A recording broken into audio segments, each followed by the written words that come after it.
Non.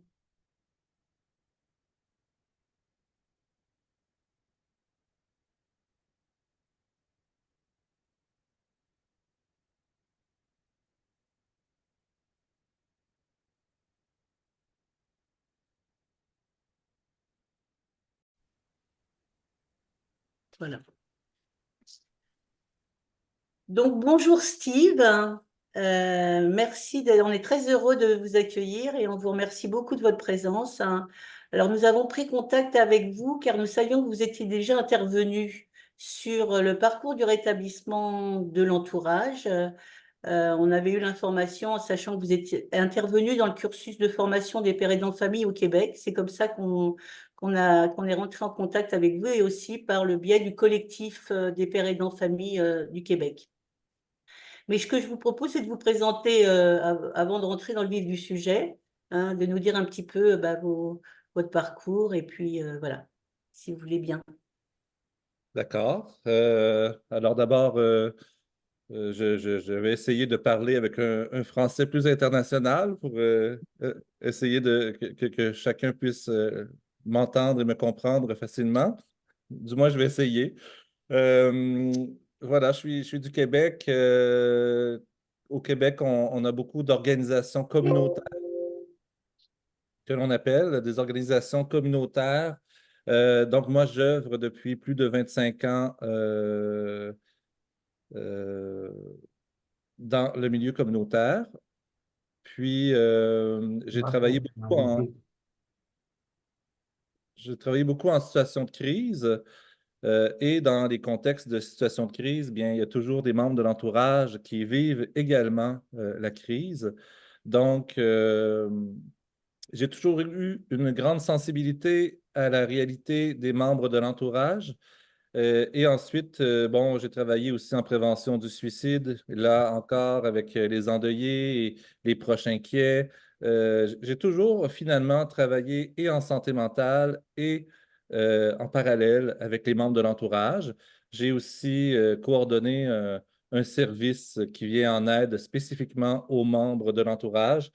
Donc, sur plusieurs dizaines d'années, sur 2 dizaines d'années, j'ai développé beaucoup de contenu qui s'adresse aux membres de l'entourage et aujourd'hui, je vais en présenter une part. Ok, merci beaucoup. Alors pourquoi ce thème? Juste en quelques mots pour aussi les participants. C'est vrai que le terme du rétablissement, et on va certainement revenir dessus tout à l'heure, est issu des personnes qui sont directement concernées et qui, depuis quelque temps, s'est élargi plus largement à la santé mentale. Et nous, en tant que parents, nous avons aussi une santé mentale. Donc c'est pourquoi SCAFCONF sur le parcours de l'entourage et des aidants vers le rétablissement. Et aussi au sein de Promesse, il y a un groupe de travail qui a commencé à travailler sur ce parcours en se disant que bon, à la découverte des troubles de nos enfants, on éprouve de multiples émotions très fortes qu'il est bon d'identifier. Et donc on est en train de travailler sur ce sujet et on est très heureux d'avoir, c'est pour ça on est très heureux d'avoir aussi votre éclairage sur ce sujet. Juste, je reviens sur le cadre parce que je vois donc des personnes qui demandent comment communiquer. Alors, nous avons beaucoup de questions qui sont déjà arrivées. On a communiqué à Steve il y a quelques jours, hein, de façon à ce qu'il puisse, au cours de son intervention, ben, répondre un maximum et donner un maximum de réponses, autant que ça soit possible, parce que c'était vraiment très varié. Le principe du webinaire ne permet pas aux participants de poser des questions directement à l'oral, on est quand même nombreux. Et par contre, vous n'hésitez pas à poser vos questions dans le chat, hein. Et comment dirais-je, à la fin de l'intervention de Steve, qui est, si j'ai bien compris, une petite heure, c'est ça? Voilà, nous aurons une demi-heure pour répondre aux questions auxquelles vous n'aurez pas eu de réponse, autant que ça soit possible. Donc voilà, et c'est Denis qui est là et qui, Il fera de son mieux qui pour fera les son mieux reproduire. pour relayer les questions, en sachant qu'il y a aussi des questions personnelles et très individuelles. Et là, c'est pas toujours facile de répondre en direct. quand même parce qu'on nous, on ne s'est pas présenté. Donc, Denis, vas-y, 2 mots pour dire qui tu es. Et moi, je dirais 2 mots, puis après, on laissera la parole à Steve. Bien, moi, je suis adhérent de Promesse. Voilà. Je participe au CA à différentes commissions de Promesse, en particulier la formation et l'organisation. Voilà. Et moi, je suis Pascal aussi, donc membre de Promesse, membre du CA et faisant partie de la commission formation. Et j'en profite pour dire que ceux qui sont partants pour venir nous rejoindre en tant que bénévoles sont les bienvenus parce que les commissions de travail sont ouvertes à tous et toutes. Donc, pas forcément membres du CA. Donc, si vous avez envie, n'hésitez pas à se rapprocher de nous. Sur ce, on va laisser la parole à Steve et, euh, et merci beaucoup encore. Alors, voilà. Je pense que ça fonctionne pour le partage d'écran. Oui. Oui, alors, bien merci Pascal et Denis et Promesse de m'accueillir. C'est très gentil et ça me fait plaisir d'être avec vous de mon côté de l'océan. De l'autre côté, il est midi, presque 13 heures bientôt, donc en pleine journée. Et j'ai intitulé cet atelier Soutenir les membres de l'entourage dans leur propre rétablissement. Et tout au long de la présentation, là, j'utilise ME pour membre de l'entourage. Donc, retenez que c'est membre de l'entourage. Et le titre aussi, il y a un sous-titre hein, qui est plutôt soutenir les membres de l'entourage dans leur propre rétablissement plutôt que pour le rétablissement de leurs proches. Alors, bien sûr, ça peut aller ensemble. Si on se rétablit, on peut le faire ensemble, l'un, l'autre et ensemble. Mais je voulais surtout attirer l'attention sur le fait qu'ici, au Québec, du moins, on demande beaucoup aux membres de l'entourage d'être au service de leur personne qui vit des difficultés de santé mentale.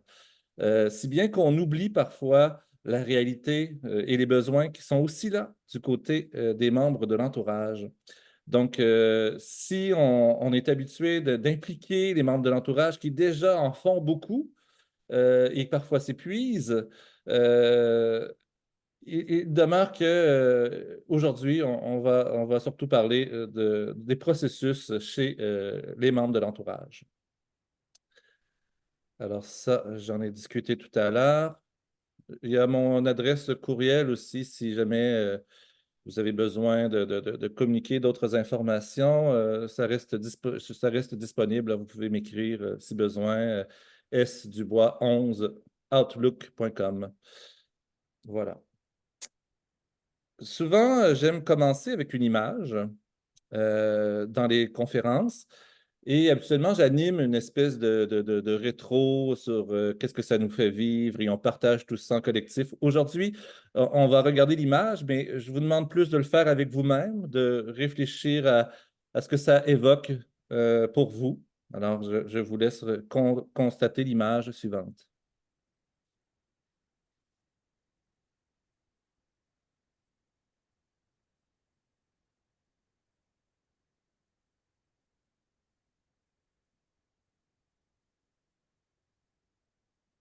Alors, il me semble que cette image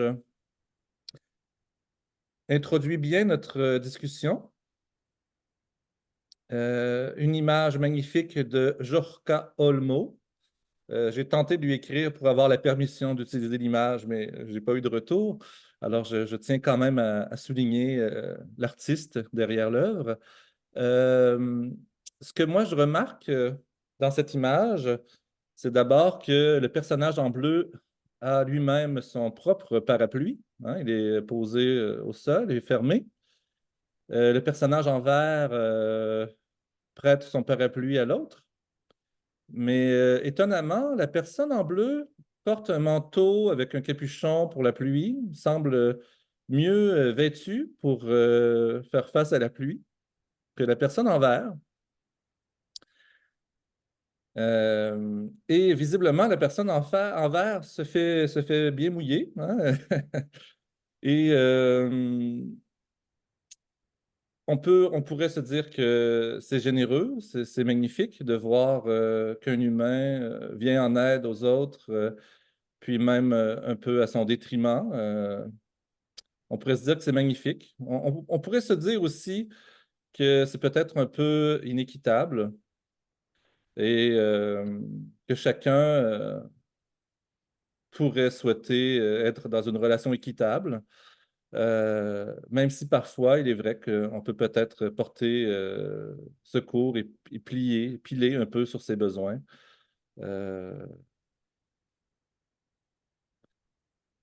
Voilà pour l'image. J'avais envie de commencer en vous disant qu'il y a, selon moi, 3 temps que j'ai pu voir dans l'histoire des membres de l'entourage au Québec. Peut-être est-ce différent en Europe. Un premier temps où la maladie mentale était très taboue et les membres de l'entourage étaient isolés, jugés. La famille était parfois considérée comme un élément causal aux difficultés de santé mentale. Entre autres, c'est peut-être en lien avec l'héritage psychanalytique. La psychiatrie pouvait même éloigner les membres de l'entourage pour protéger leurs patients.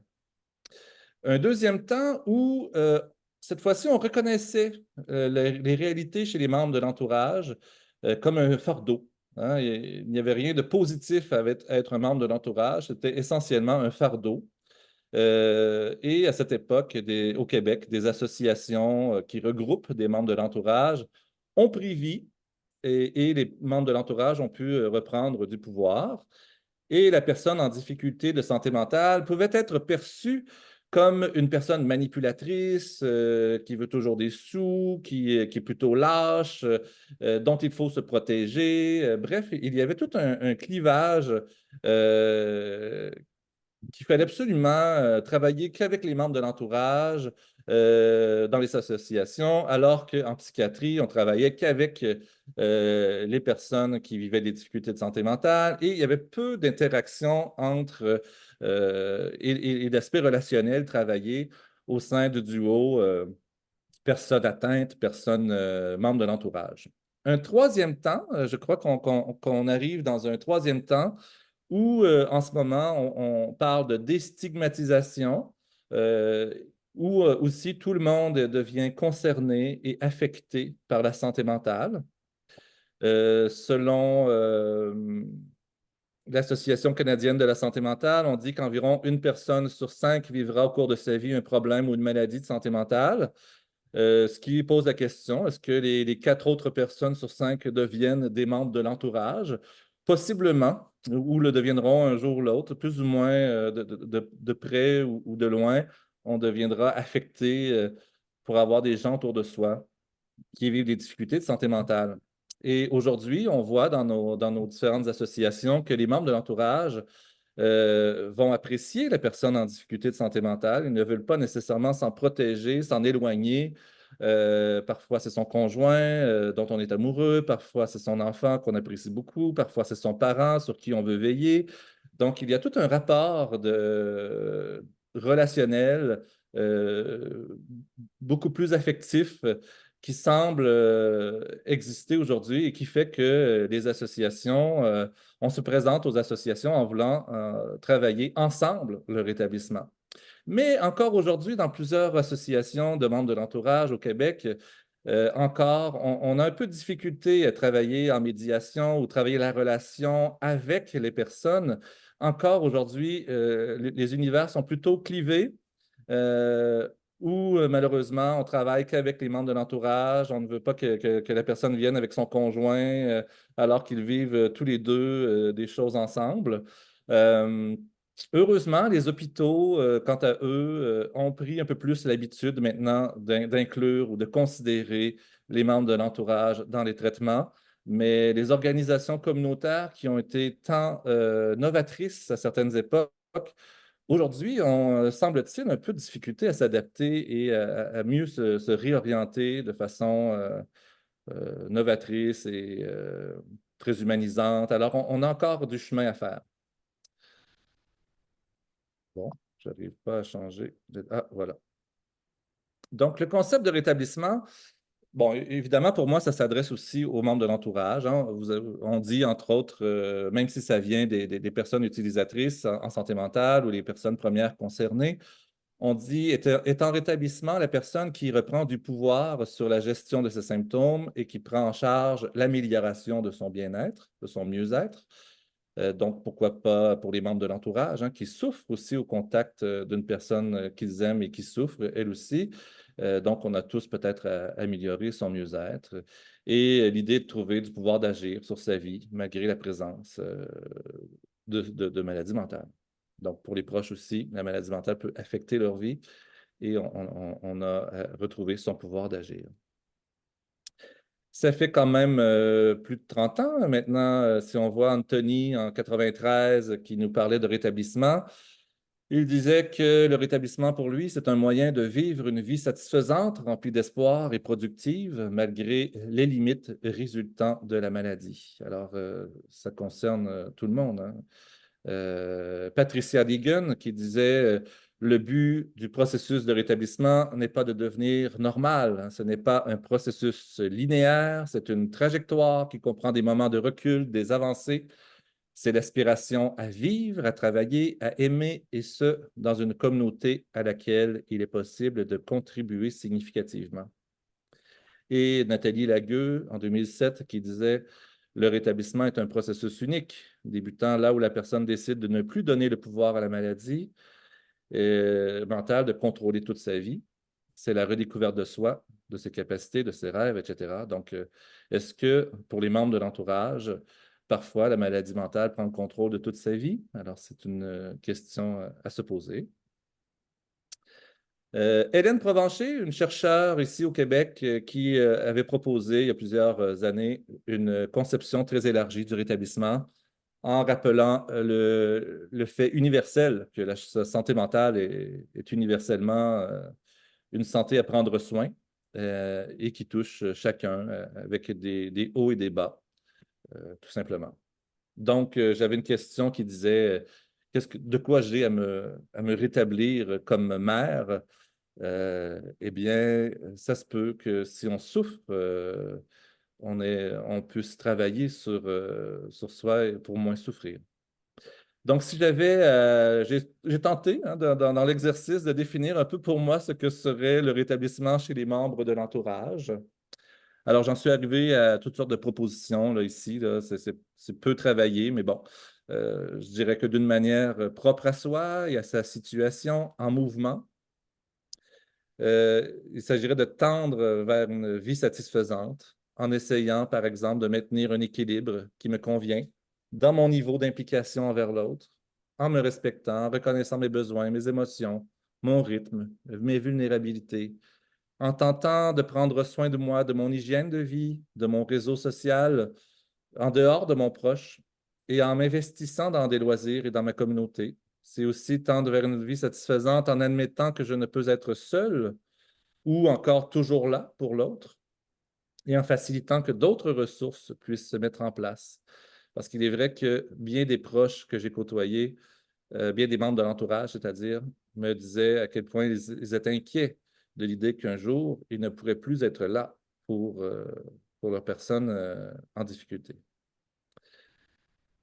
Aussi en travaillant ma résilience, mes deuils, pour me sentir un peu plus paisible dans la situation, de même qu'en travaillant mes sentiments de culpabilité, en éclaircissant peut-être mes limites, mon pouvoir, mon impuissance, le rôle que je veux prendre et en choisissant mes combats, en refusant de m'isoler et en parlant de ma situation avec d'autres, en éclaircissant mes peurs, ma gestion des risques avec d'autres personnes, pour tendre vers une plus grande objectivité.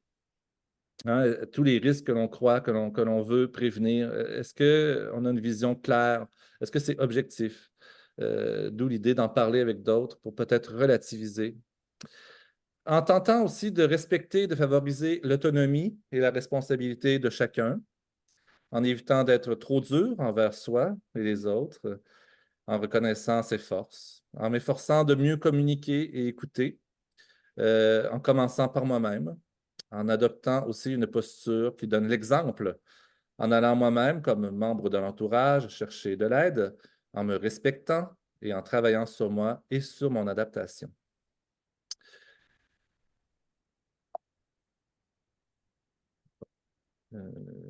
Voilà. Pour parler rétablissement, il me semble qu'il peut être intéressant de séparer différents moments, différentes réalités. En fait, à qui ce n'est pas pareil pour chacun. Qui est-ce que j'ai devant moi comme membre de l'entourage pour bien comprendre les besoins. Alors, par exemple, avant le diagnostic, il y a des besoins qui sont différents que dans les premiers temps du diagnostic ou sinon à plus long terme, quand on connaît déjà la maladie, les processus, les rémissions, les rechutes. Donc, avant le diagnostic, hein, parfois, il y a une apparition progressive ou momentanée des symptômes. Période de déséquilibre pour tous, hein, tous en est impactés et on cherche des réponses. Il peut se vivre beaucoup d'incertitudes, de questionnements, de stress, des peurs multiples.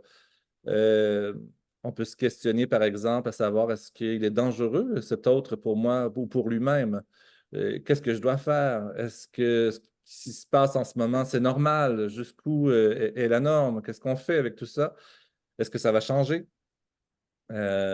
Versus dans les premiers temps du diagnostic, où là, on est devant un nouveau contexte hein, qui vient teinter la relation. Enfin, des mots peuvent définir la réalité perçue. Parfois, c'est soulageant. Parfois, ça fait émerger toutes sortes de préoccupations, des préjugés, des incompréhensions. Euh, Visiblement, avec le diagnostic posé, on est devant le fait hein, de la maladie. Cela peut amener des remises en question, de la culpabilité, des accusations, des reproches, des inquiétudes face à l'avenir. On peut se demander, est-ce que c'est traitable? Est-ce qu'il va redevenir comme avant? Pourquoi lui? Et on se culpabilise parfois en disant, tu aurais dû faire ceci ou c'est de la faute d'un tel. Bon. À plus long terme, donc quand la maladie est installée depuis un temps et qu'on connaît un peu mieux les processus pour la personne, il y a quand même là une intégration de la nouvelle réalité qui peut comprendre des périodes d'accalmie, des périodes de rechute, certaines détériorations. Malgré cette connaissance, il y a de l'instabilité, des variations et aussi certains traumas. On a vu où ça pouvait des fois mener. Et il peut y avoir d'importantes peurs de rechute. On reste marqué des fois des premières crises qui peuvent être impressionnantes, qui ne sont pas toujours garantes de la prochaine crise. Mais bon, on peut rester marqué et avoir peur de détérioration et se questionner, par exemple, sur les conséquences sur sa vie, sur celle de l'autre, sur son espoir, son rôle à prendre. Voilà. Donc, moi, j'aime bien distinguer certains temps pour mieux savoir, mais qu'est-ce qu'il vit, le membre de l'entourage qui vient dans mon bureau? Où il en est, et pour pouvoir adapter mon intervention à sa situation. Tout comme il faut savoir peut-être qu'il est intéressant, bon, je ne dis rien de nouveau, hein, si vous êtes des membres de l'entourage, je n'ai pas la prétention de pouvoir vous informer tant de choses que vous ne connaissez pas. Par contre, on me dit souvent que j'arrive à mettre en mots des processus qui n'avaient pas toujours été aussi placés clairement ou visiblement. Et certains disent que ça fait du bien de voir, de se reconnaître dans ces théorisations. Donc, si on parle de avant la maladie mentale, pour comprendre un peu les impacts et avec quoi on doit composer comme parents qui ont un enfant avec une maladie mentale ou comme enfant d'un parent qui développe une maladie ou comme conjoint ou comme fratrie. Donc, pour ces personnes qui ont à devenir membres de l'entourage, il faut savoir qu'avant la maladie, par exemple, pour les parents ont veillé avec responsabilité habituellement à l'éducation et ont contribué au développement de leur enfant. Ils ont été responsables, donc. Ils ont vu par le passé les forces chez leur enfant qui grandissait. Ils sont fiers de leur enfant. Ils croient au potentiel de leur enfant pour le futur qu'ils ont imaginé. Et ils ont souvent un portrait tout idéalisé de leur enfant sur qui ils projettent des projets, des ambitions, des réussites. Alors évidemment, quand la maladie tombe, c'est tout ça qui est remis en question. Donc, comment on a été responsable, jusqu'où on va aller maintenant, qu'est-ce que ça change dans nos responsabilités? Euh, les forces qu'on a vues, est-ce qu'elles s'effondrent? Nos fiertés, est-ce qu'on doit les reconsidérer? Euh, le potentiel, qu'est-ce qu'il va devenir? Les portraits idéalisés, les ambitions, les réussites. Évidemment, tout ça, il peut y avoir beaucoup de deuil dans ce qui est vécu. Tandis que si on est un enfant d'un parent qui développe des problèmes de santé mentale, on peut être un enfant adulte, là, mais ici, bon, les enfants, on sait qu'ils ont besoin des parents pour toutes sortes de besoins vitaux liés à leur développement et à leur maturation. Ils ont vu aussi chez leurs parents des forces, des compétences pour répondre à leurs besoins. Donc, il y avait une certaine toute-puissance. Les parents, ils savent comment faire. C'est eux qui vont aux besoins des enfants. À un moment, ça peut être le contraire, mais bon, quand ils sont plus âgés, habituellement, et là, s'il y a de la maladie mentale, tout d'un coup, on peut inverser les rôles. Ils espèrent que les parents continueront de veiller longtemps sur eux. Alors, ça, c'est un imaginaire qui pourrait s'effondrer. Dépendamment de l'âge, les enfants ont toutes sortes d'interprétations qui continuent de les habiter un peu comme les parents savent tout. À un certain âge, ils savent tout faire. Euh, et tout d'un coup, on se ramasse parfois à devoir suppléer à toutes sortes de besoins. Pour le conjoint ou la conjointe, les couples, évidemment, s'investissent dans une relation d'union par amour, en croyant que la relation leur sera bénéfique et qu'elle répondra à certains besoins. Le conjoint, la conjointe a vu aussi les forces et les qualités chez l'autre. Il peut y avoir toutes sortes d'attentes pour leur union, comme la fidélité, le soutien économique, un partage des tâches, la stabilité, la protection affective, les activités en commun, les loisirs. Ils ont des projets en commun pour le futur. Alors tout ça peut tout d'un coup être ébranlé. Et comment on continue cette relation si tout change et jusqu'où on va s'impliquer ou non dans la suite quand la maladie arrive. Donc encore là, beaucoup de deuil. Pour chacun, indépendamment qui on est, évidemment, les deuils seront différents. Pour la fratrie, celle-ci se côtoie depuis longtemps. Les relations affectives particulières se sont mises en place avec des plaisirs partagés, des conflits, des histoires en commun. Tout ça donne naissance à leur vie. Ils ont vu aussi les forces et les qualités chez leurs frères ou sœurs et les défauts. Euh, Ils voient et imaginent aussi le potentiel pour leur grande sœur, leur grande frère, leur petite sœur, leur petit frère. Ils ont un portrait idéalisé de l'autre et de leur relation. Ils envisagent pour l'autre un futur qui se trace depuis un moment.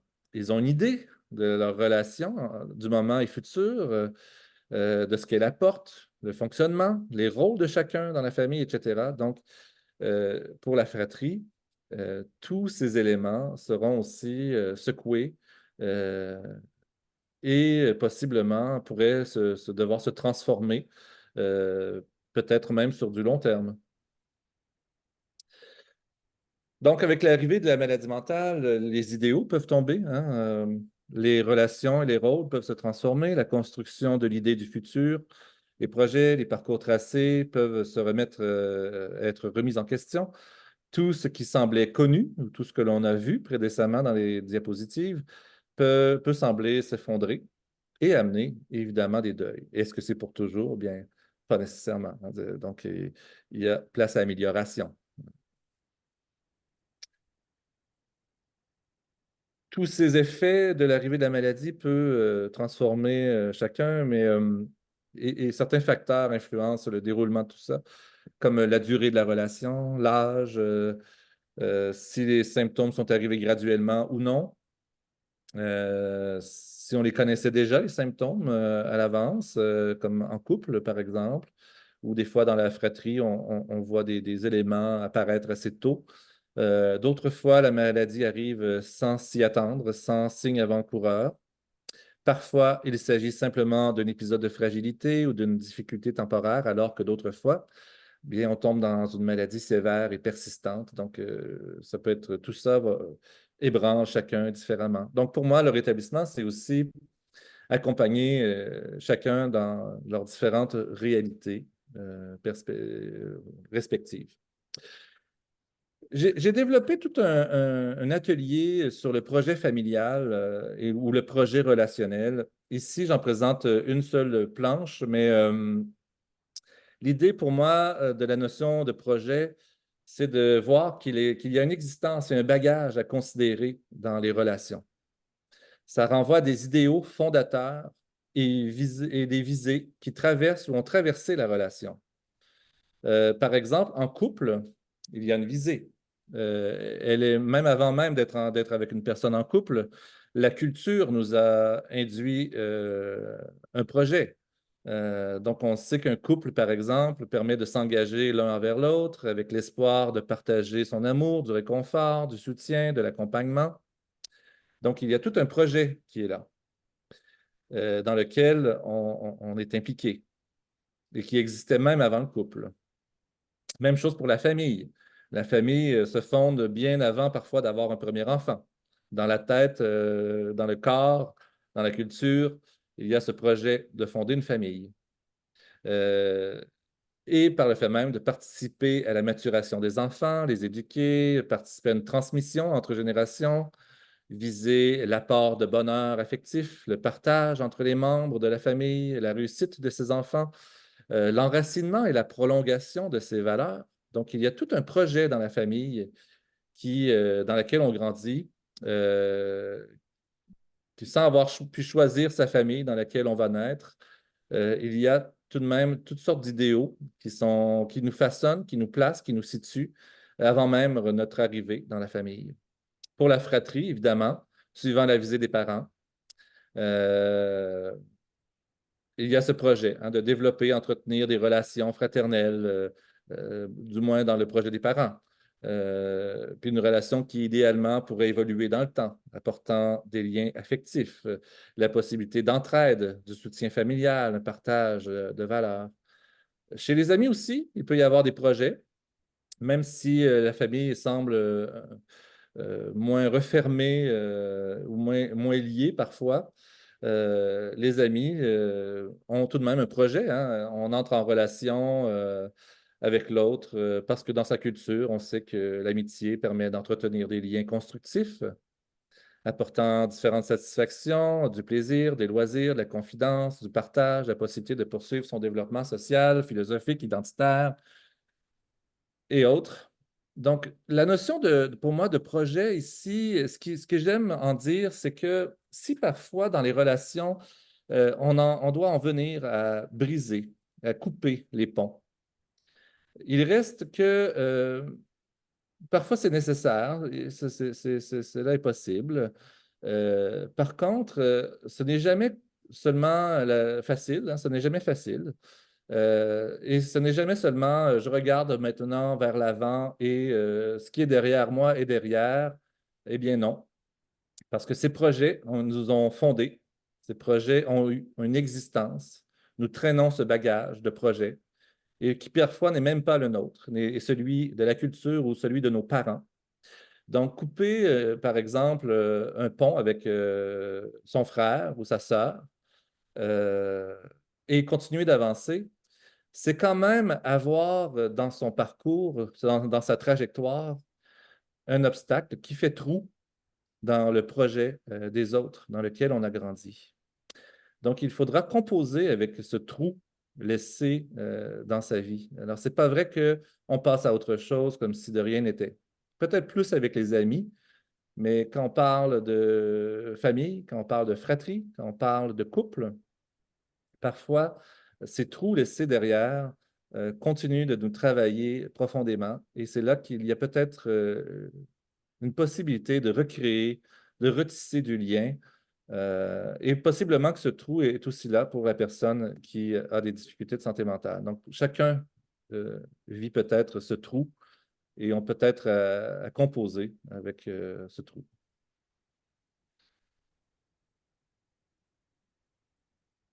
Une chose importante aussi, quand on parle de rétablissement chez les membres de l'entourage, c'est identifier les besoins.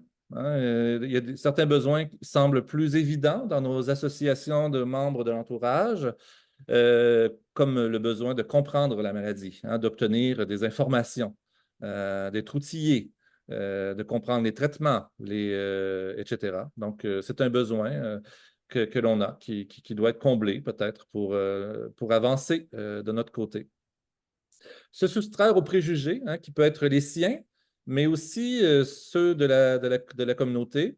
Donc, si c'est la communauté, peut-être comme membre de l'entourage, on profitera de certaines occasions ou certaines discussions pour informer et lutter un peu contre la stigmatisation, donc de par son expérience, en faire profiter la communauté.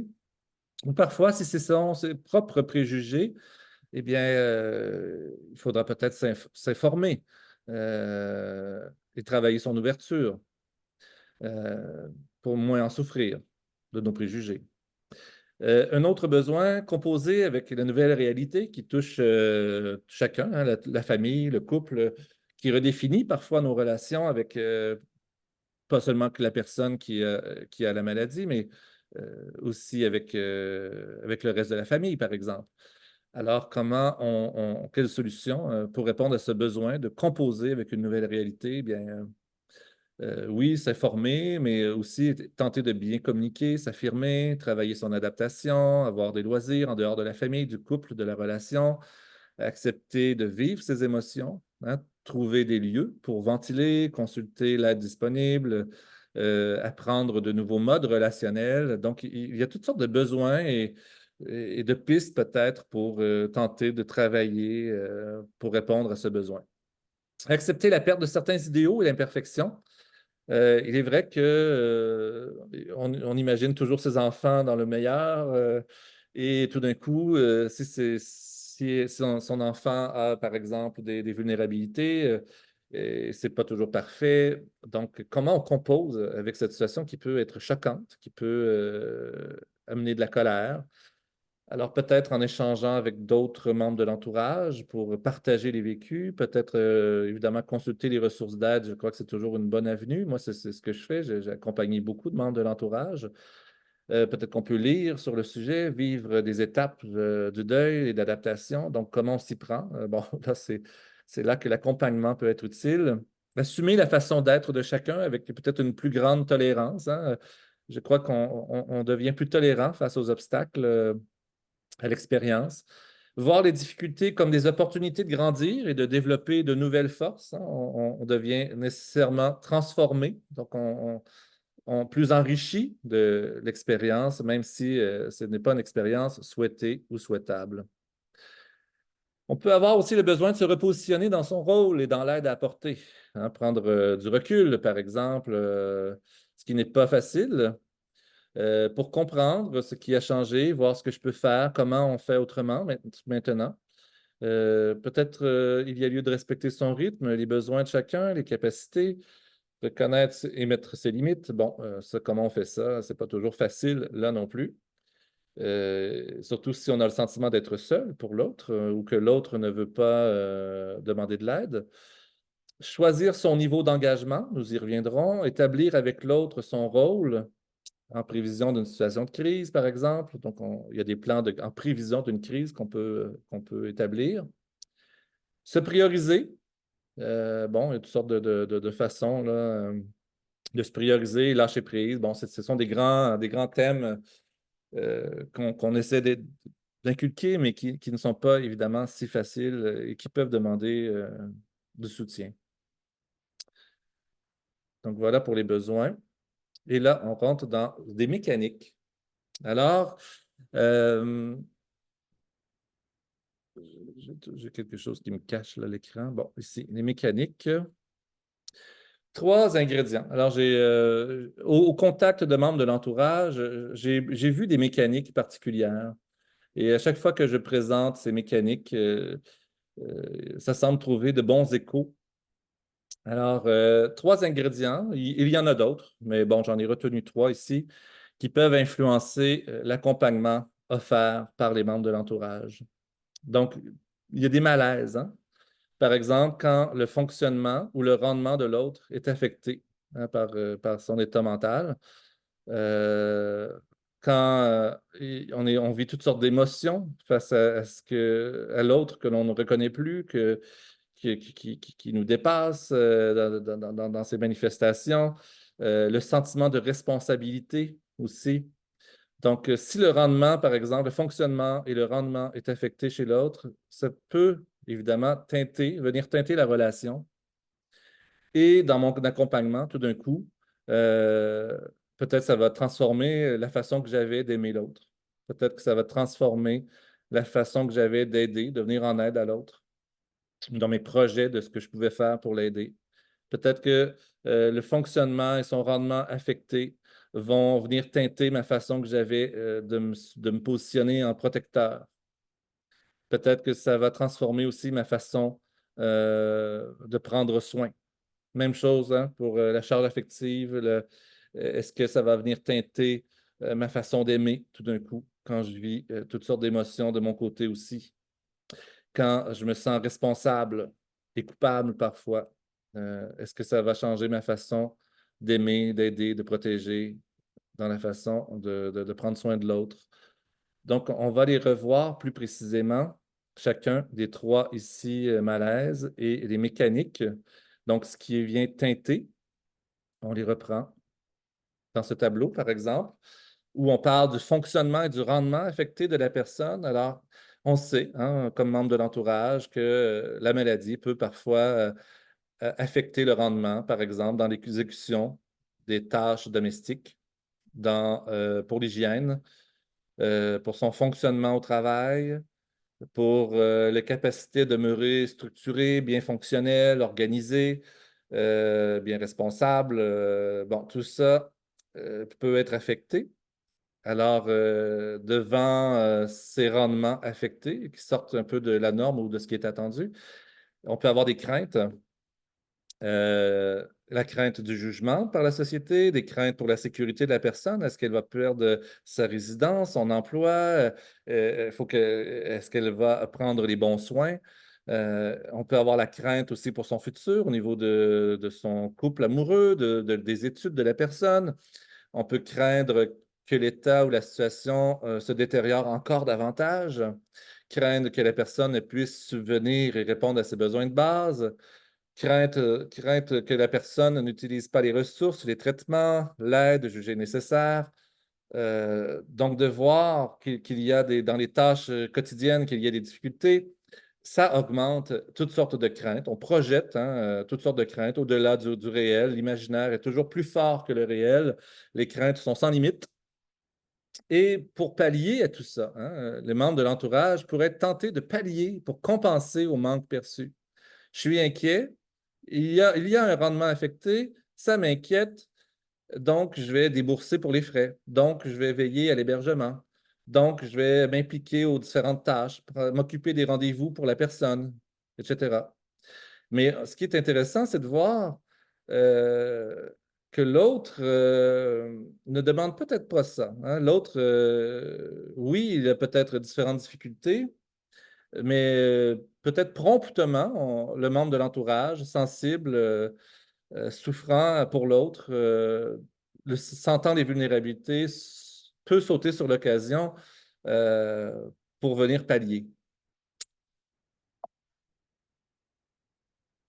Maintenant, la charge affective. Évidemment, la maladie peut amener toutes sortes d'émotions, hein, la colère, la culpabilité, de la tristesse, des peurs, des incertitudes, de la déception, des angoisses, de l'impuissance, du découragement. Alouette. Évidemment, toute cette charge affective, toutes ces émotions ressenties créent un malaise. Hein. Par exemple, il se peut que le membre de l'entourage sente un besoin urgent d'un retour à l'équilibre rapidement, car la charge émotive est difficile à vivre. On en souffre, donc rapidement, il faut calmer le jeu. Ou encore un sentiment qu'il faut que la situation revienne à un état antérieur, que la difficulté quitte, qu'elle ne soit jamais arrivée. Hein, c'est le malaise, parce qu'on souffre, parce qu'on vit des émotions, on voudrait que la situation change. Parce qu'on souffre, parce qu'on vit des émotions, il est difficile d'accepter que des changements non souhaités surviennent et puissent perdurer, parce qu'on ne veut pas poursuivre ces émotions. On n'en peut plus des émotions. Alors, la mécanique des émotions, des malaises, et qu'est-ce qui se passe? Les membres de l'entourage pourraient être tentés de solutionner leurs émotions, hein, qui appartiennent aux membres de l'entourage. L'autre, il a ses propres émotions, là. Mais là, ici, on parle du membre de l'entourage. Comment il va gérer ses émotions? Ben, peut-être en prenant un rôle très actif, en se mettant en action pour reprendre du contrôle vite sur la situation. Peut-être qu'il voudra, pendant qu'il se centre sur de l'action, il souhaitera peut-être éviter de vivre sa culpabilité ou ses autres émotions. Je vais me centrer sur l'action pour ne pas avoir à regarder tout ce que ça me fait comme effet dévastateur. Le membre de l'entourage pourrait se centrer sur l'aide apportée à l'autre plutôt que de s'occuper de lui-même parce que l'émotion est difficile à supporter s'il décide de prioriser son propre bien-être. Donc, peut-être là aussi, l'autre qui souffre déjà avec ses émotions et sa charge ne souhaite pas nécessairement qu'on soit aussi affecté comme proche, mais on va l'être. Et en plus, on va peut-être vouloir prendre un rôle très, très actif, alors que ça nous fait du bien à nous, mais est-ce que c'est ce que l'autre veut? Peut-être qu'il en a besoin aussi, par contre. C'est pas simple. Et le sentiment de responsabilité. Alors, la situation peut amener un sentiment de responsabilité. Par exemple, le fait de constater des difficultés dans les sphères de la vie de la personne, le fait que la personne soit dépendante tout d'un coup et plus vulnérable, le fait de se sentir coupable, hein, suis-je suffisamment présent, suffisamment aidant, le fait de craindre pour la personne dans l'immédiat comme pour le futur, le fait de vouloir prendre action pour atténuer la situation, et le fait surtout d'être déjà impliqué. Je suis le parent, donc je suis déjà impliqué, je suis déjà censé être supportant, ou je suis son conjoint, je suis déjà censé être en support. Donc, le fait d'être déjà impliqué dans la relation accentue peut-être, ajoute encore une couche de responsabilité. On se met ce devoir sur les épaules. Et le raisonnement, c'est si je ne prends pas en charge telle responsabilité, qu'est-ce qu'il va advenir? Sentir aussi dans son éthique que l'on ne peut laisser en difficulté quelqu'un que l'on apprécie. Et bien sûr, on veut le meilleur pour l'autre, prévenir tout obstacle. Alors, dans la mécanique, et sans que ce soit simple, il y a peut-être des questions qui surviennent, hein? Quels sont les besoins réels de la personne versus les miens? Jusqu'où je dois aller dans l'accompagnement, le support, la responsabilité? Qui d'autre peut aider?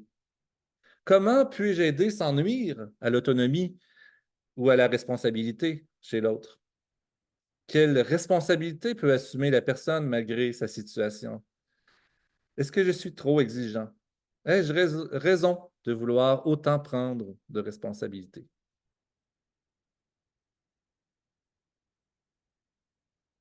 Donc, je ne sais pas comment vous recevez ça. Évidemment, on n'est pas en échange pour l'instant, mais encore là, le sentiment de responsabilité, c'est avec soi. Donc, il y a toute une partie en soi qui s'agite et qui veut faire, qui veut s'impliquer potentiellement avec l'autre et qui souffre potentiellement et qui sont...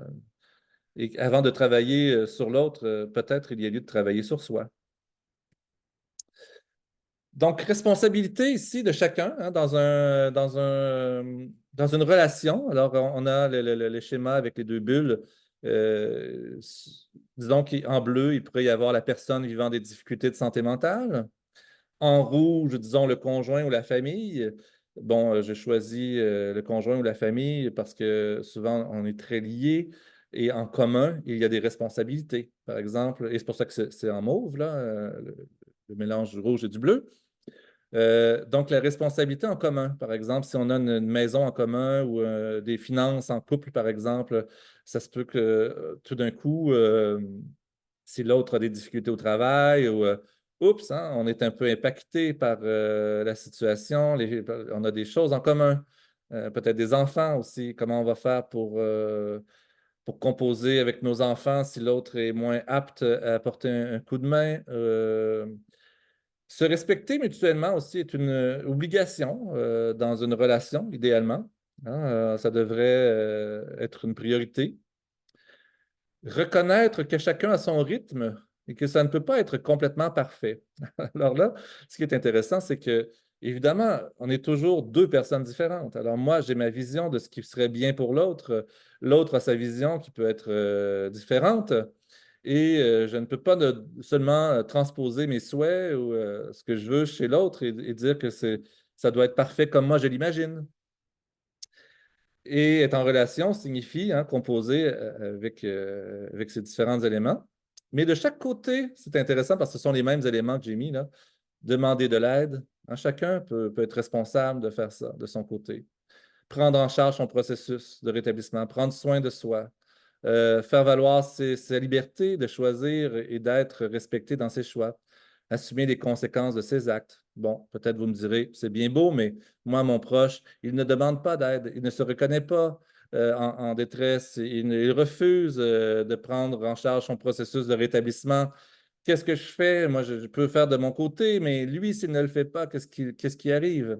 Eh bien, peut-être déjà, c'est bien. On peut travailler pour soi. On est déjà une personne aussi hein, qui peut avancer. Et l'autre, ben, peut-être qu'il y a lieu d'essayer de communiquer sur. Et moi, j'ai vu aussi des gens qui ont présenté cette planche à leurs proches qui vivaient des difficultés. Des gens qui étaient venus me consulter et qui se sont servis de cet outil pour communiquer avec l'autre. Je suis conscient que je vais un peu vite, mais bon. Je vois souvent deux grands pôles d'implication chez les membres de l'entourage. Est-ce que je tente de faire à la place de l'autre ou est-ce que j'accepte et je choisis d'entrer dans de l'impuissance? Évidemment, c'est un peu totalitaire, là, c'est des grands pôles opposés ici, hein? C'est jamais complètement d'un côté ou complètement de l'autre, et parfois ça bouge, hein, dans une certaine circonstance, on va accepter de faire un peu plus à la place de l'autre. Dans d'autres, on vit peut-être mieux avec un peu d'impuissance. Donc, c'est en mouvement, évidemment. Mais déjà, on peut se questionner à savoir, est-ce que vous êtes plus vers la droite ou vers la gauche ici? Comment on se positionne comme membre de l'entourage? Un autre grand pôle que je n'ai pas mis, mais qui est tout. Est-ce que je suis adapté? Est-ce que je m'adapte à la situation ou je suis plutôt inadapté? Et inadapté voudrait dire ne plus capable de prioriser ses autres enfants ou ses réseaux sociaux, ses autres activités, ne pas être capable d'être heureux, d'avoir du temps pour soi. Donc, ce serait peut-être moins adapté. Donc, parfois, les pôles opposés, ça nous fait réfléchir. Processus de rétablissement, bon, je sais que Promesse travaille en ce moment sur des étapes un peu, bon, moi j'avais déjà parlé de ça, le choc, bon, les étapes un peu du deuil comme processus d'adaptation. J'ai tout développé, un peu transposé les éléments du deuil à la situation des membres de l'entourage, mais j'y viendrai pas aujourd'hui. Ensuite, les niveaux d'engagement, ça, on va en parler davantage.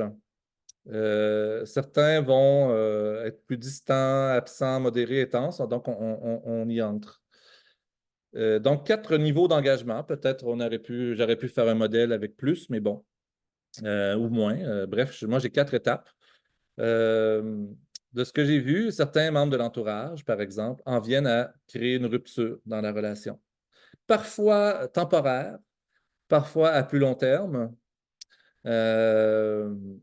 Ce qui peut présenter des avantages, comme le fait que le membre de l'entourage, s'il en vient à poser une fin de la relation, cette décision sert avant tout à le protéger pour penser à lui. Donc, c'est un avantage parfois, nécessaire. Parfois, c'est nécessaire.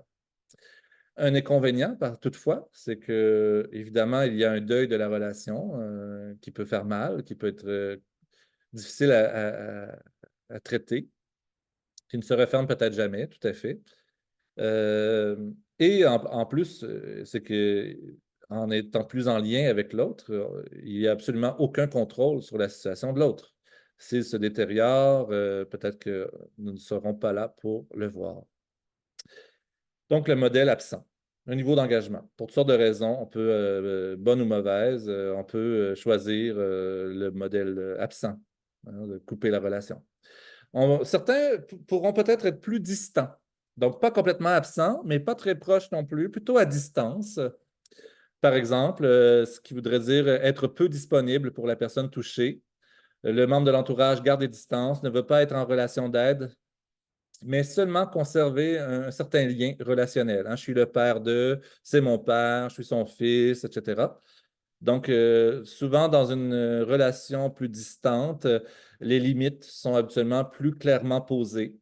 L'avantage, c'est qu'il y a un certain lien tout de même qui se maintient. Donc, le membre de l'entourage peut être témoin des détériorations et alerter l'aide aux besoins.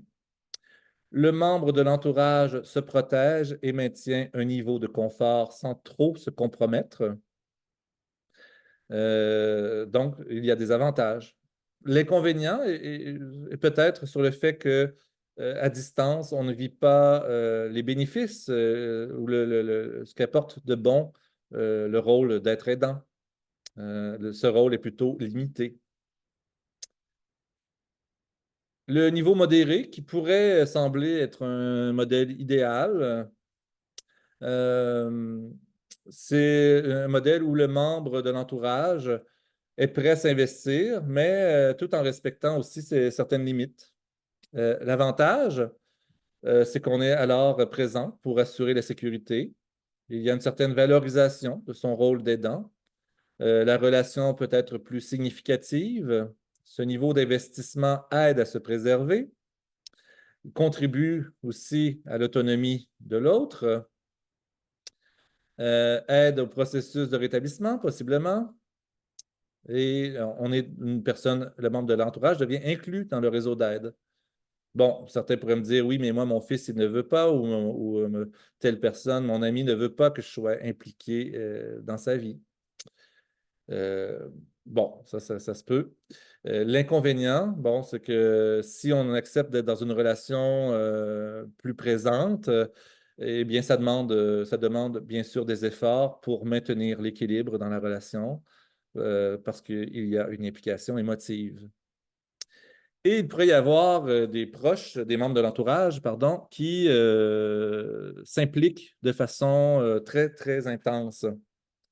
Par exemple, le membre de l'entourage est dans un mode de surinvestissement auprès de la personne, ce qui peut comporter des engagements financiers, toutes sortes d'engagements émotifs, des implications dans les démarches, dans les traitements, etc. Cela a l'avantage que le membre de l'entourage a le sentiment d'être en meilleur contrôle de la situation, être très au courant de la situation et être très impliqué aussi. Il y a des inconvénients, comme le risque d'un épuisement, des pertes financières et de temps pour soi.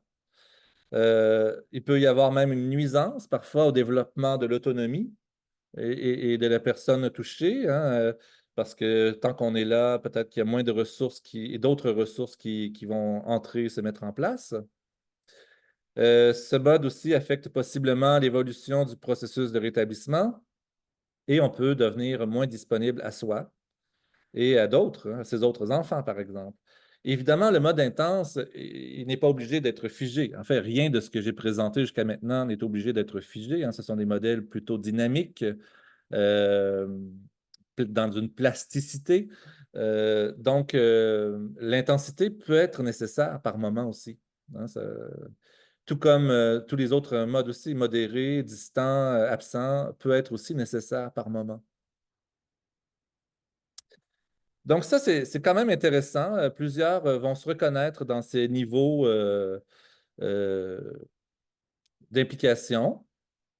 Et avec le temps, j'en suis venu à me dire que c'était un peu plus complexe que ce simple tableau d'implication distante ou intense. Et il semble y avoir des oppositions. Alors ici, c'est une cartographie. J'ai deux axes. L'axe relationnel et affectif, qui est celui horizontal, et l'axe de la responsabilité à la verticale. Et il peut paraître paradoxal que parfois on peut vouloir une proximité affective avec l'autre, mais se détacher, par exemple, de la responsabilité médicale et financière ou autre.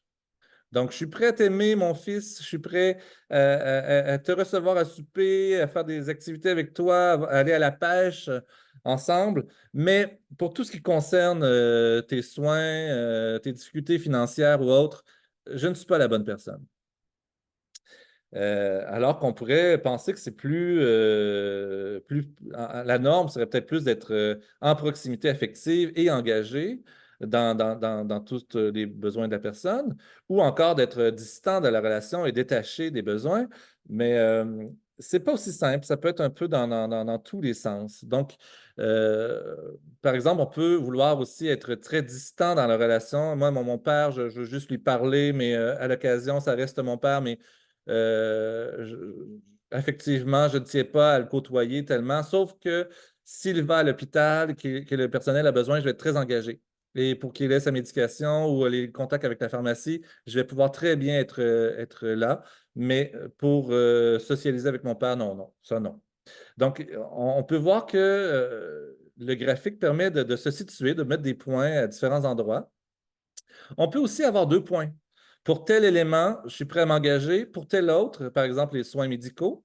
Mais pour tout ce qui est financier, je me détache. Et je veux quand même travailler ma proximité. Donc, on peut avoir peut-être 2 points sur la carte. Ce qui est intéressant de cet outil, c'est que tout d'un coup, ça devient un outil de communication avec l'autre. On peut réfléchir à soi. Comment moi, comme membre de l'entourage, où est-ce que je me situe en ce moment? Où est-ce que l'autre me situe, selon moi?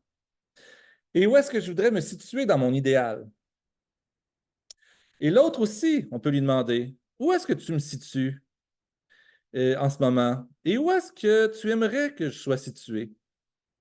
Donc, cet outil simple qu'on peut faire facilement sur le bout d'un papier, un peu n'importe où, n'est pas trop compromettant, hein. Contrairement aux planches d'avant où là, il y a beaucoup de texte, je ne suis pas sûr que ce serait l'idéal de présenter ça à la personne, les niveaux d'engagement, pourquoi tu es là. Bon, il y a un peu trop de texte. Celui-ci, il n'y a pas vraiment de texte, hein. C'est un avantage.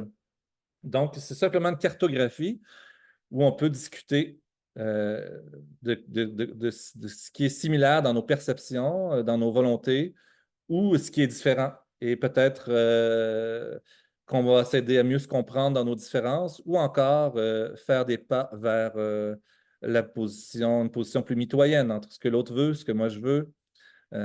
Donc, un outil quand même simple et qui peut être efficace, que encore là, j'ai des membres de l'entourage qui ont imprimé ce document et qui l'ont utilisé pour avoir une discussion, par exemple.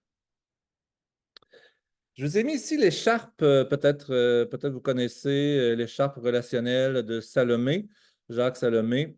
Et il y a aussi l'Institut Esper international qui est situé, je crois, à Paris, bien qu'ils se disent internationaux.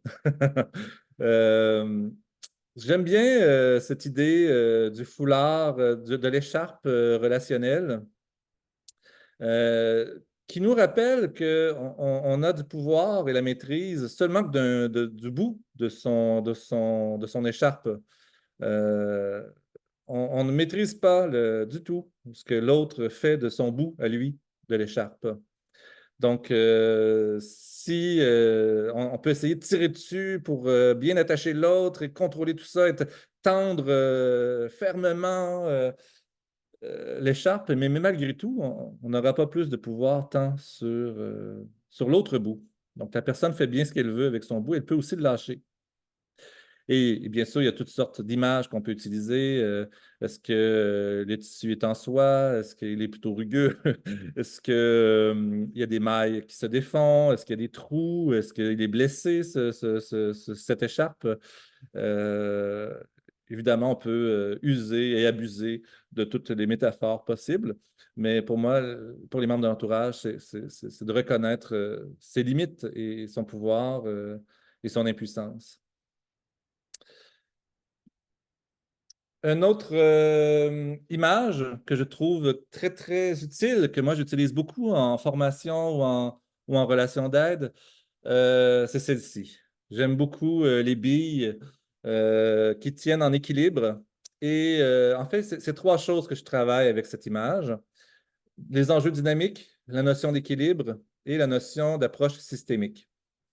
Euh, Évidemment, si on parle d'équilibre, pour que cela reste debout, il faut évidemment imaginer que ça prend toujours du mouvement, hein, des mouvements de va-et-vient, un petit peu, quelques petits mouvements pour se maintenir en équilibre, comme en bicyclette, hein, si ça ne bouge pas, ça tombe. Euh, donc, l'équilibre est toujours aussi en mouvement. On a toujours à se repositionner un peu pour se maintenir en équilibre. Et l'équilibre, c'est peut-être aussi un ensemble de sphères de sa vie, hein. On peut diversifier ses œufs, pas tous les mettre dans le même panier. Donc, il y a plusieurs éléments qui gravitent, qui doivent graviter, et parfois on en néglige, etc. Au niveau des enjeux dynamiques, il faut savoir que si on est une famille ou un groupe d'amis ou une fratrie, il y a nécessairement des rôles où chacun, un équilibre qui se crée au sein et qui se fait tout seul de façon plus ou moins consciente et surtout non dite, où chacun trouve son espace pour se situer et agir, trouve ses marges de manœuvre, et tout ça forme un tout, hein, qui crée un certain équilibre. Donc, on est aussi à reproduire le même équilibre un peu sans arrêt. Et après ça, on peut s'en plaindre. Euh, L'idée est plus pour moi systémique. Et aussi, ce qui est intéressant, c'est que je peux me dire, moi, que je suis père de famille et que je supporte toute la famille sur moi, mais j'aurai besoin nécessairement que les autres, de m'adapter un petit peu au mouvement. Chacun doit un peu s'adapter, là.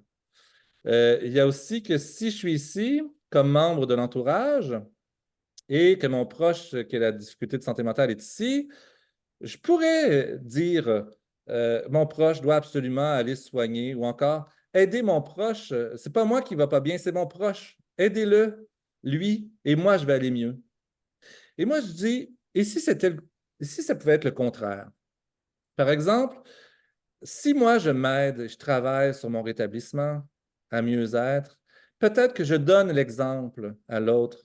Et moi, je vais transformer ma posture, je vais bouger dans mon équilibre. Et nécessairement, l'autre devra se réajuster. Par exemple, mon fils me demande toujours des sous, je lui en donne. Et si j'arrête, il y aura un nouvel équilibre à recréer. Ce qui veut dire qu'on est aussi quelque peu responsable de la dynamique. Nous avons des influences sur l'équilibre et la dynamique. Et donc, on a une part de responsabilité à considérer, bien que c'est jamais facile, j'en suis bien conscient. Je vous ai mis quelques références bibliographiques. J'ai le temps, j'en parle un petit peu.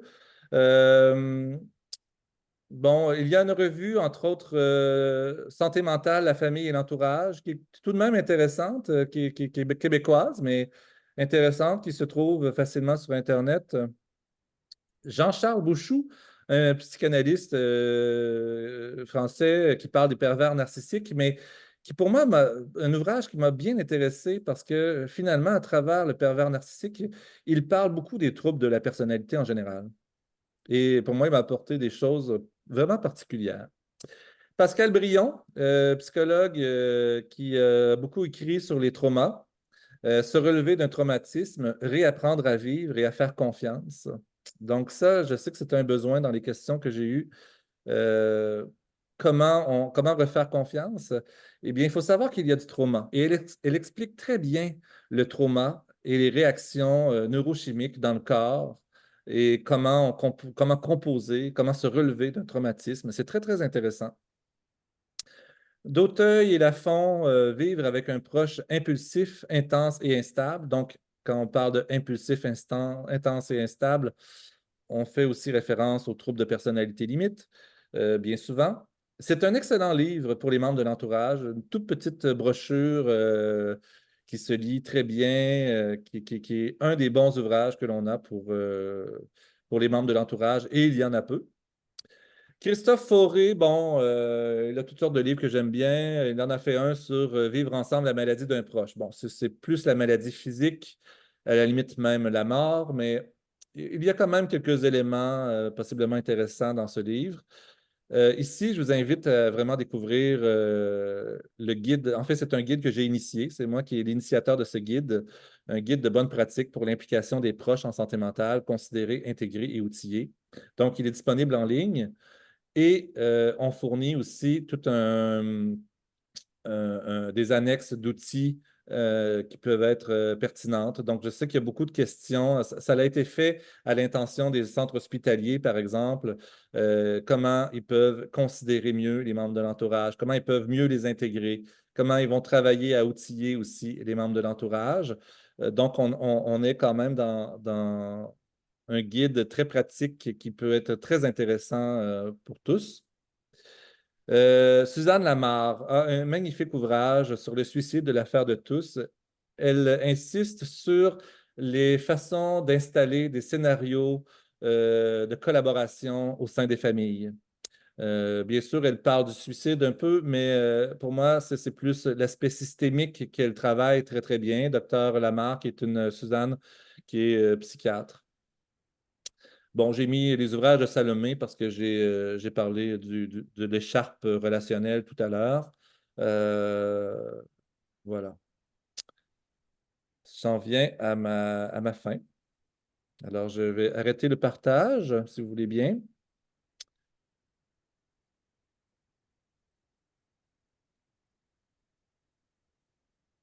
J'espère que vous avez pu comprendre mon débit et mon accent. Oui, tout à fait, oui. Oui, tout à fait. Merci beaucoup. J'imagine, parce que je ne sais pas les réactions et les questions des participants, mais que ça a dû faire écho chez pas mal de parents et de membres de l'entourage, hein, que ça soit par rapport à la notion de projet, les valeurs et les idéaux que chaque famille peut avoir, hein. Et puis aussi toutes les craintes, et tous les mécanismes qu'on peut mettre en place au fur et à mesure, hein. Et quand j'entends tout ça, et on le sait très bien, c'est quand même un sacré boulot qu'on demande aux familles, hein. Et que, comme on dit souvent, tout seul, c'est bien compliqué. Donc, l'aide, le soutien, les associations et tout ce qui peut être possible, c'est quand même hyper important, parce que c'est cette idée voilà, quelque part, cette réflexion qu'on doit avoir sur notre parcours, elle nous demande aussi beaucoup d'efforts et beaucoup de réflexion. Voilà, c'était juste pour réagir. J'ai trouvé ça, je ne sais pas ce qu'on pense, mais cette idée de cartographie des attentes avec la notion de discussion avec son proche, je trouvais ça très, très, enfin, j'ai envie de m'en emparer, on va dire ça comme ça. Et puis, je pense que vous avez répondu à quand même pas mal de questions, que ça soit sur la notion de rétablissement, la notion de rétablissement du proche et rétablissement de l'entourage. Il y avait aussi pas mal de questions sur la culpabilité, sur le lâcher-prise, sur l'impuissance, etc. Donc, il y a eu quand même beaucoup de réponses. Je ne sais pas si, Denis, il y a d'autres questions, ou dans les participants, d'autres questions qui sont Il y a quelques levées. questions. Donc, je veux dire, il y a trois volets. Bon, les deux premiers, le premier relativement simple, peut-être qu'on peut y répondre très rapidement, parce qu'on se demandait c'est de clarifier les notions de père aidance. Donc, père, parce qu'on n'emploie beaucoup père aidant, proche aidant familial, professionnel, etc. Donc, peut-être une brève, description, une clarification serait intéressante. Oui, en même temps, je ne me sens pas des plus à l'aise à aborder une définition ou des grandes distinctions, mais Moi, j'ai choisi membre de l'entourage. Parfois, on dit proche. Bon, au Québec, ils s'installent, et en France aussi, de ce que je comprends, de plus en plus de pères aidants, familles sont engagés dans les différentes institutions de santé, ce qui est très bien, parce que l'accueil et la reconnaissance du vécu de l'autre entre pairs, entre membres de l'entourage qui ont travaillé sur l'accompagnement d'un proche et qui ont travaillé sur eux aussi pour utiliser leur savoir d'expérience, hein. L'idée, c'est celui-ci, c'est d'utiliser son savoir expérientiel pour pouvoir supporter autrement la personne qui est avec soi. Donc, c'est sûr qu'un professionnel de la santé a certaines limites dans ce qu'il peut dire pour rester professionnel. Et le père aidant famille a cette latitude de pouvoir être plus dans le concret, dans le réel du vécu et dans le partage. Et vraiment, il y a des belles alliances. Moi, j'y crois beaucoup au père aidant famille, mais je n'ai pas beaucoup plus à dire de ça. D'accord.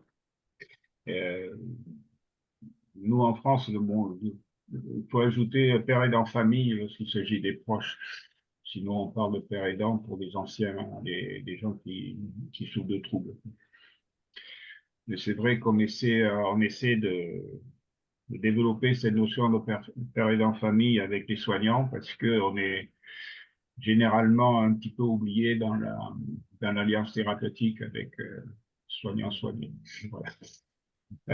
Donc ça, c'était bon, une des premières questions.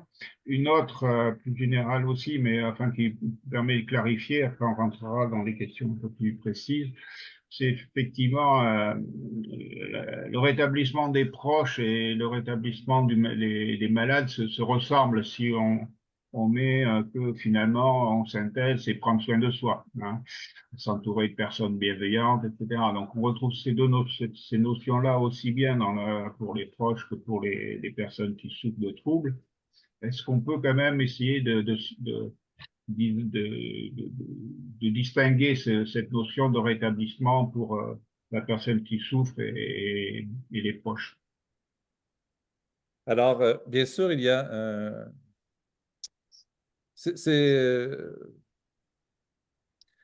je crois qu'on a à démocratiser qu'il faut prendre soin de soi et de sa santé mentale et dépathologiser le tout. Mais si on est passé par là, c'est qu'il y a un historique. C'est que dans l'asile, euh, les utilisateurs de services en santé mentale, les premières personnes concernées, euh, elles étaient des survivantes. Elles ont fait un mouvement politique qui a fait avancer énormément les pratiques, dans la mesure où on devait considérer maintenant le point de vue des personnes qui avaient des troubles de santé mentale, ce qui était un nouveau paradigme. Mais ça fait déjà environ 30 ans qu'on parle de rétablissement en santé mentale. Donc, l'idée d'avoir repris le même terme pour les membres de l'entourage, pour moi, c'est l'idée de créer du rapprochement. Comment on peut se sentir tous les deux, plutôt que toi, tu travailles parce que tu as des problèmes de santé mentale, moi, c'est autre chose, je ne prends soin de moi. L'idée de dire que chacun travaille son rétablissement, c'est comme une façon de créer un pont pour être un peu sur un niveau plus égalitaire et créer davantage de communs que de fossés distinctifs. Mais si on veut distinguer, bon, moi, j'ai vu plusieurs membres de l'entourage qui refusaient de dire qu'ils étaient en rétablissement parce que dans leurs préjugés, ça appartenait aux gens qui avaient des troubles de santé mentale. Bon, c'est une position. Moi, j'en suis pas là. J'en suis plutôt à l'idée que chacun travaille sur lui. Et s'il est vrai qu'il y a des étapes et des processus qui sont très aidants à poursuivre chez les personnes qui ont des difficultés de santé mentale, par exemple, reconnaître sa maladie, ne pas lui donner tout le pouvoir. Chez les membres de l'entourage, l'idée, c'est plus de dire, ben moi aussi, j'en souffre avec toi, puis je veux que tu le communiques, puis on travaille nos rétablissements. Donc, c'est pas tout à fait pareil. Et c'est aussi pourquoi on n'a pas non plus réussi facilement, je crois, à catégoriser un processus qu'on pourrait éduquer les membres de l'entourage à voici les étapes. La première serait celle-ci. La société évolue aussi beaucoup quand même en santé mentale. Alors, l'idée pour moi, c'est de dire le rétablissement, c'est intéressant parce on est tous en rétablissement. On a tous une santé mentale à s'occuper. Il n'y a personne qui peut se dire aujourd'hui complètement sain et équilibré à tout moment de sa vie, hein. On a tous des hauts et des bas. Et à ce niveau-là, ben, on peut tous dire et accepter qu'on soit en rétablissement de façon démocratique. Pour moi, c'est simplement une façon de se relier les uns aux autres et de dépathologiser un peu ce que ce serait la psychiatrie ou voilà. Je crois que c'est une réponse. Et- et- Il y avait une question où on revient là-dessus en disant, est-ce que c'est parce que l'entourage doit se rétablir, enfin, est dans cette optique de parcours de rétablissement, parce que la maladie les a déstabilisés, ou on parle, c'est vrai, souvent de tsunami. Tout à l'heure, vous avez parlé aussi de, comment dirais-je, du livre là sur les traumas. Ou est-ce que, et ça, il faut quand même répondre, est-ce que c'est parce que ces malades, ces familles étaient malades auparavant et on en revient à l'explication un peu des familles pathogènes d'avant. Donc, voilà, c'était la question. Bon, non, non, justement, on est dans la démocratie, là. On est dans les démocraties que tout le monde a une santé mentale.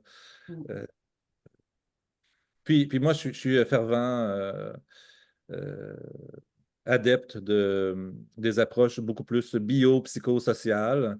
Donc, oui, il peut y avoir des éléments biologiques, génétiques, mais beaucoup d'éléments sociaux. Et la psychologie est déjà un champ complexe. Le social, bon, tout ça, je pense qu'on ne doit pas en revenir à ces idées, mais plutôt à démocratiser puis à considérer la condition humaine euh, dans toutes ces complexités et tous ces chemins, puis dire que ces chemins, ils nous appartiennent à tous. On est tous aptes à vivre ce que vit un schizophrène, ce que vit. Hein, c'est pas inhumain, c'est humain. Alors, on a tous cette capacité à côtoyer et à vivre et à expérimenter ces états de détresse parfois profonds. Alors, dans ces idées-là, il y a beaucoup de questions alors, il y en a beaucoup qui ont été, que vous avez eues avant pour préparer ce webinaire. Mais en fait, ça revient sur ce que disait Pascal tout à l'heure en disant ben, les proches ont un sacré boulot pour nous. Parce qu'effectivement, la question, c'est bah, déjà un problème de comment faire, hein. Comment faire pour finalement, alors là, c'est moi qui synthétise, parce qu'il y a beaucoup de questions techniques, Mhm. mais comment faire pour lutter contre ses propres émotions et, ne, et lutter contre l'accommodation familiale, finalement, qui résout à court terme des problèmes. Donc, si vous avez des outils particuliers ou des conseils à donner, je pense qu'on est preneur. J'ai jamais passé des. Il n'y a Non, pas c'est de pas chemin unique, hein, il n'y a pas de chemin unique, mais moi, il y a une chose sur pourquoi j'aime autant les membres de l'entourage, hein, c'est que pour moi, on a le meilleur de l'humanité.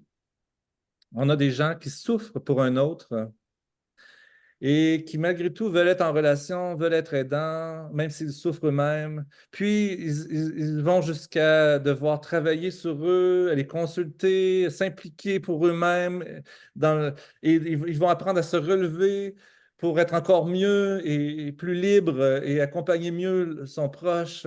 Alors ça, c'est l'humanité.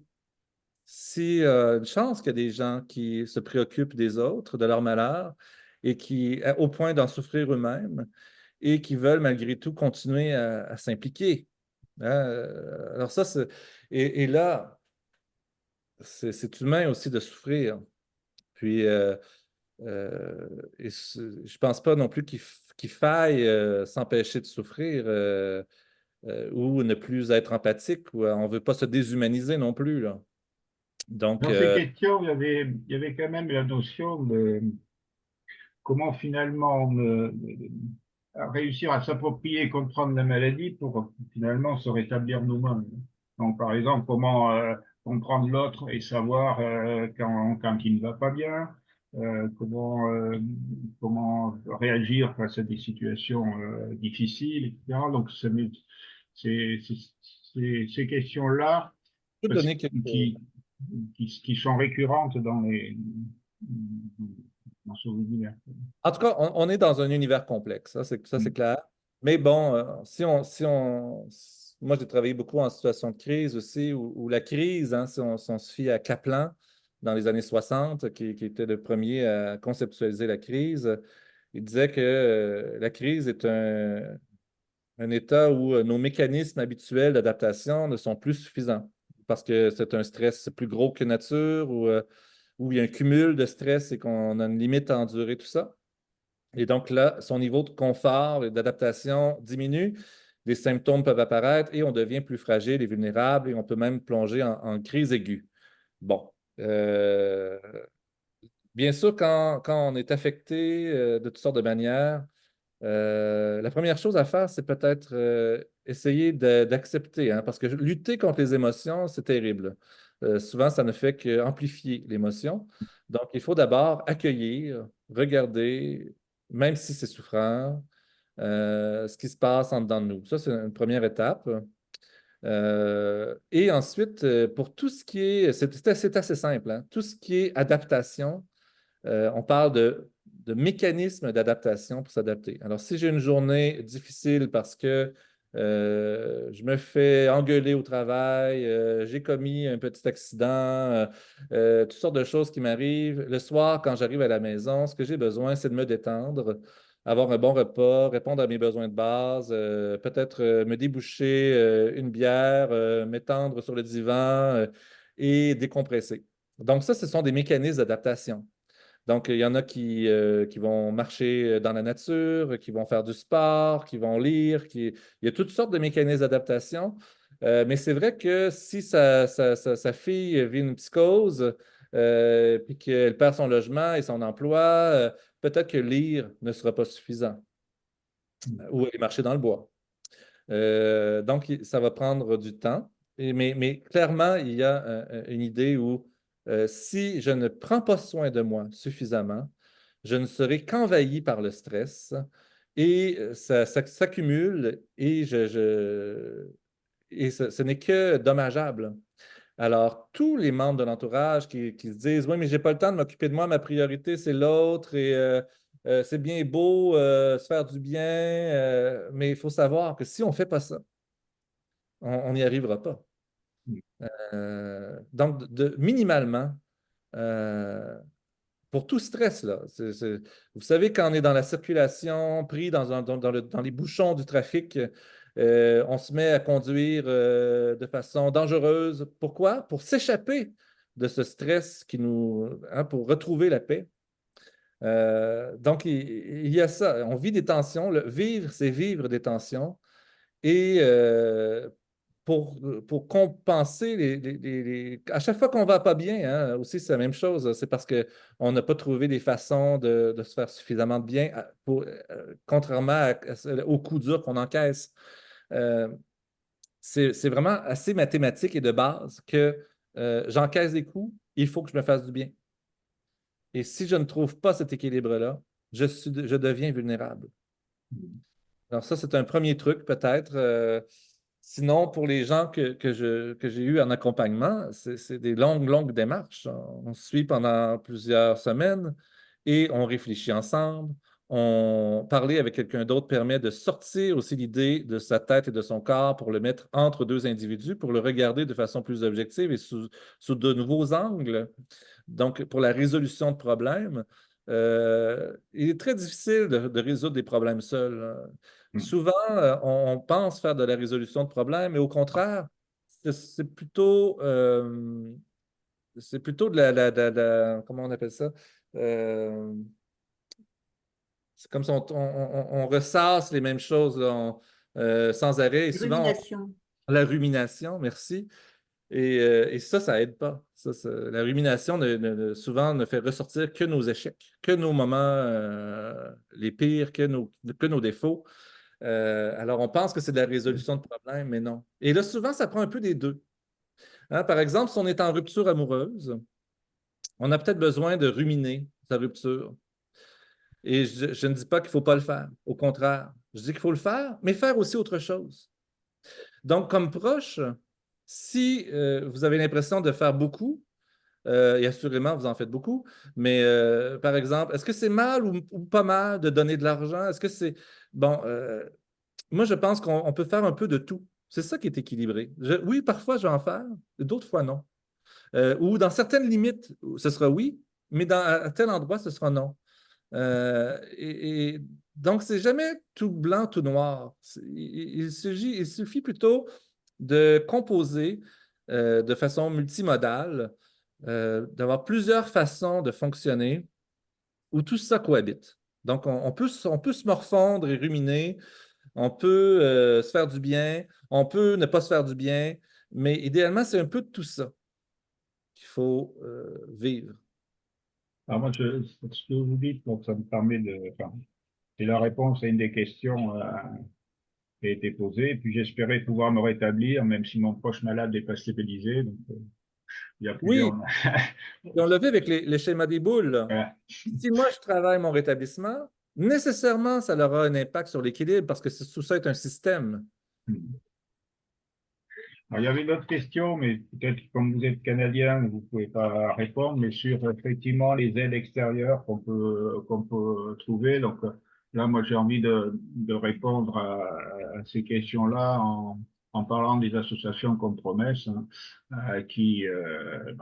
on a une expérience, on a des outils, il y a des associations, NAFAM ou d'autres, hein, qui peuvent être d'une aide précieuse pour justement aider les proches à travailler sur leur propre établissement et donc au rétablissement de leurs proches. Donc il faut pas hésiter à être plusieurs. Oui, parce que Anaïs, souvent oui, dans les ateliers qu'on peut mettre en place, que ce soit les révisions pro famille ou par résolution de exemple, problèmes ou autres, et dans d'autres associations, il y a autre chose. Quelque part, on peut partir de situations que chaque famille vit ou dans un groupe de parole, hein. Et après, en fait, l'idée, c'est d'essayer justement de réfléchir ensemble à quels sont les besoins. Tout à l'heure, cette histoire d'argent, là, est-ce que jusqu'où on va et en se posant des questions, mais pourquoi tu donnes tel argent à ton fils ou à ta fille, etc. Et c'est ces échanges aussi qui vont nous faire réfléchir au positionnement et à l'engagement qu'on souhaite avoir aussi avec nos proches, hein. C'est vraiment des moments et puis de réflexion et d'échanges qui peuvent être très fructueux pour pouvoir bien se positionner. Et moi qui suis père aidant de famille professionnelle à l'hôpital, il y a aussi le travail qu'on peut faire aussi avec les familles dans ce cadre-là. Et là, c'est justement par le partage expérientiel de réfléchir ensemble au positionnement de la famille et de là où elle en est. Et ça, c'est vraiment, c'est, c'est à mon avis essentiel. Et moi, en tant que, et je dis souvent aussi que ce travail, je le fais aussi presque un peu égoïstement parce que ça me fait aussi beaucoup réfléchir. Voilà. Donc, bah, écoutez, je sais pas s'il y a d'autres questions. Déjà, je crois bon, qu'on c'est dans le même, il y a pas de, non, on c'est a dans le beaucoup. même, Euh, comment dirais-je? Est-ce que, alors il y en a qui ont demandé si, ben, il y avait, s'ils pouvaient avoir le PowerPoint. Donc, est-ce que vous nous le communiquerez? De toute façon, il sera dans l'enregistrement, hein, donc, mais je ne sais pas si vous accepteriez de nous le communiquer ou pas. Je peux communiquer une version là, PDF. D'accord. D'accord. Merci.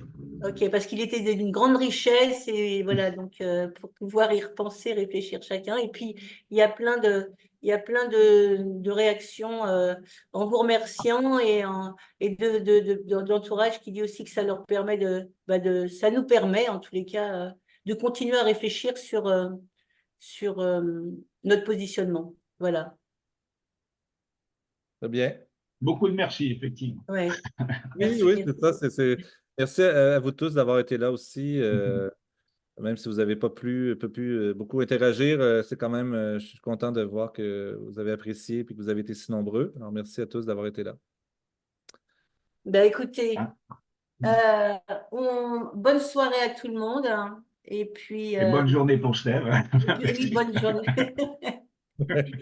Merci beaucoup. Et à une autre occasion, peut-être, voilà, si vous venez en France dans un congrès pour partager avec d'autres le travail que vous faites. Merci Parfait. bien. Au revoir. Au revoir. On continue, merci.